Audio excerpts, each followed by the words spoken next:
English translation 316th contact. Monday, 17th December 2001, 09 and 29 hours. Greetings, my friend. You came quite early today. First of all, you were already awake, and secondly, you sent for me urgently. I am glad to see you. I greet you. And as I was with my daughter Simyase in the Dael universe, I am supposed to give you her best regards and send you my best wishes.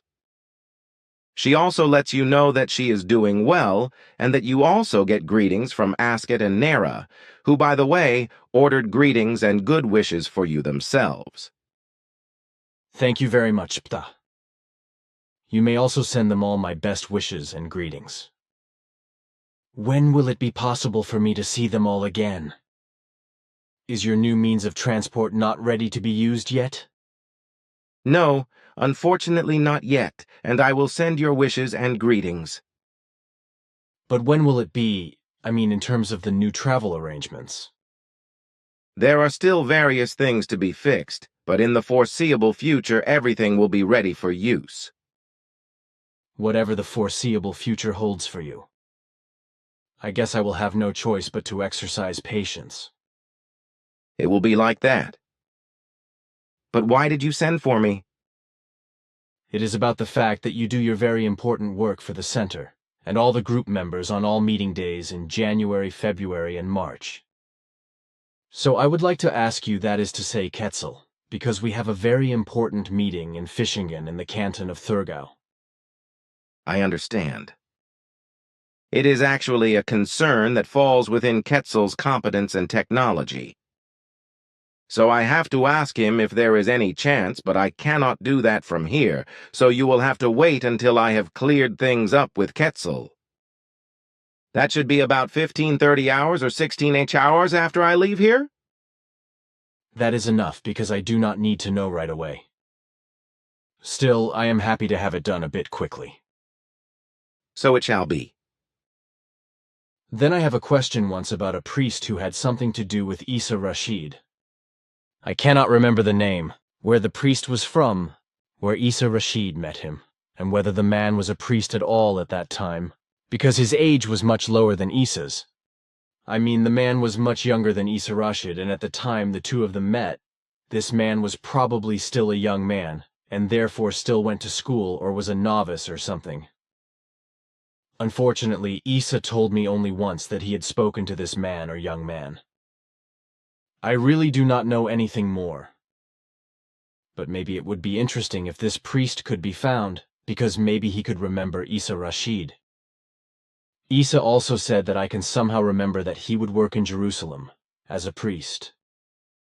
But my memory fails me as to whether Isa Rashid said whether the man was already a priest, wanted to become a priest, or was in training as a priest.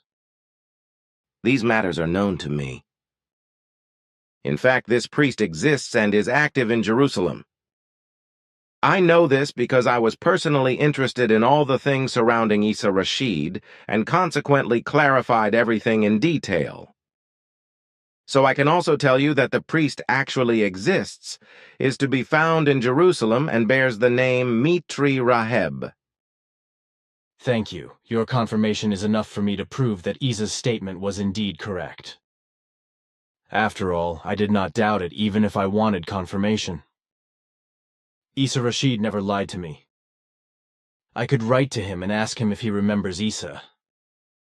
You can leave off doing that because he has no conscious memory of it, because everything is overloaded and buried deep in his memory among many other things, as I was able to determine. Pity. But what is important for me is that the man actually exists, and that you know his name. Then I have another question regarding Marco Polo. In a book entitled Das Lexikon der Populärirrtümer, The Lexicon of Popular Misconceptions, Eichborn Publishers by Krämer und Tränkler, the following is written. Title: Marco Polo. Marco Polo was in China, quote, "The only witness to this claim is Marco Polo himself. In truth, and unlike what we know from dozens of books or films, Marco Polo probably never got beyond Constantinople and the Black Sea. He never saw the Kublai Khan, never was its governor. He was not in Karakoram or Beijing, not in most of the other cities he claims to have seen in his description of the world. This is a thesis seriously discussed among modern sinologists. In other words, Marco Polo would have copied most of his book or dictated it to a fellow prisoner in a dungeon in Genoa, where as a prisoner of war, he had 4 years to invent stories. End quote. Then follow 1 A5 pages with endless explanations why it has been proved that Marco Polo has never been to China, and that everything he did was just freely made up, etc. What do you think about this? And is what is explained true? Do you even know the book? I know the book, yes, along with various other authors and books of the same or similar kind. And to all these books it has to be said that very many assertions made in them, which are declared as clarifications and research results, etc., correspond no more and no less to stupid and misleading false proofs, which show no or only little truth, as is the case with Marco Polo, who was very well in China and whose descriptions of his experiences are based on truth. My father Sfath was at that time in his younger years busy with all concerns of China on a freelance basis.